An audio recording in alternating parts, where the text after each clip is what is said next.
It sometimes surprises readers to learn how characters can take control of their destiny in ways the author never intended. I've been through that recently. The first Greeners in America is book 3 in my James Blakiston historical fiction series. It should have been out by now. I finished it some time ago, or I thought I had. But something wasn't right, and you learn if something isn't right. Don't publish it yet.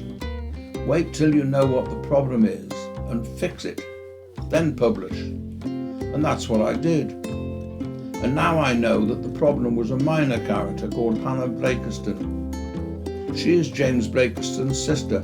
She isn't the nicest person you ever met, and I never intended that she would have much of a role in the book. Readers would meet her, they'd think, what a nasty person, and that would be the end of it. But Hannah wasn't having that. Hannah wanted a bigger role.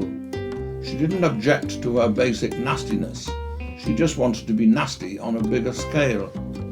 And she didn't want to simply accept whatever other people decided to dump on her. This first became clear in Hannah's reaction to the marriage I had planned for her. She was penniless and working as a governess at Cromer Castle, just a job to give her because she really doesn't like children.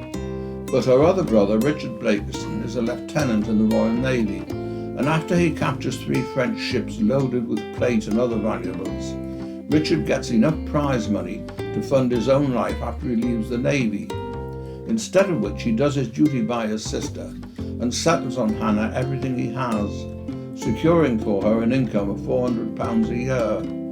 Now she's someone other people see as a suitable wife for a man of moderate position. A vicar, a farmer, a merchant, someone like that. And that's when someone even less nice than her, Sir Lancelot Allgood, Lord Sheriff of Northumberland, comes into her life. He decides she'll make a good match with Harry, the horrible cousin of Sir Lancelot's wife, Lady Jane Allgood.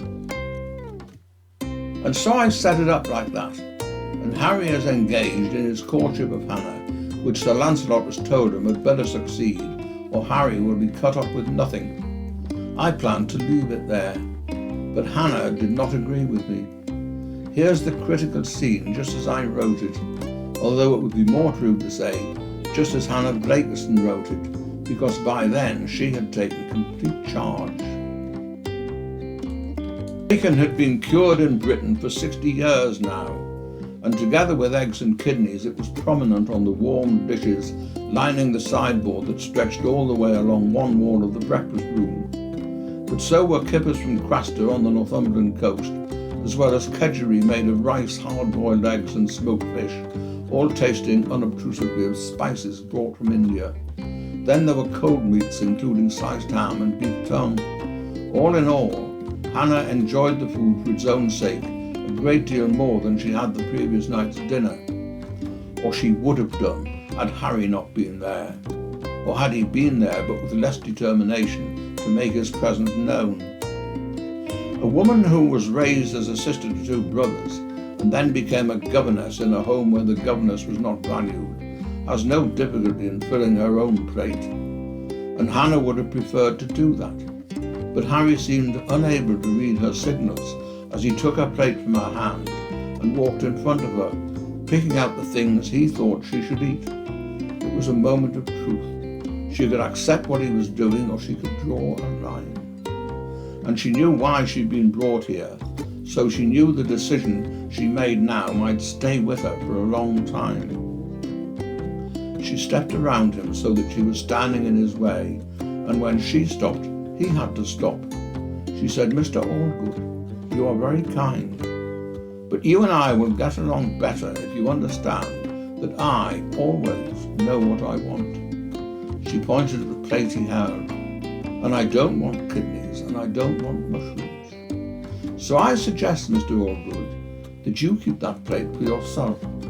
I will take a new plate, on which I will place the things I wish to eat." And without waiting for a response, she walked back to the end of the sideboard, accepted a plate from the footman standing there, and began to load it with the things that appealed to her most. She stepped around him so that she was standing in his way. I never intended to write that. It was entirely Hannah's doing, and it told me everything I needed to know about the woman. So now I'm engaged in a rewrite of the first Greeners in America, in which Hannah's part is greatly enlarged. I haven't yet reached the point where Hannah realises that Harry has given her a quite disgusting STD he contracted before their marriage. How does she react? You'll have to read the book to find out.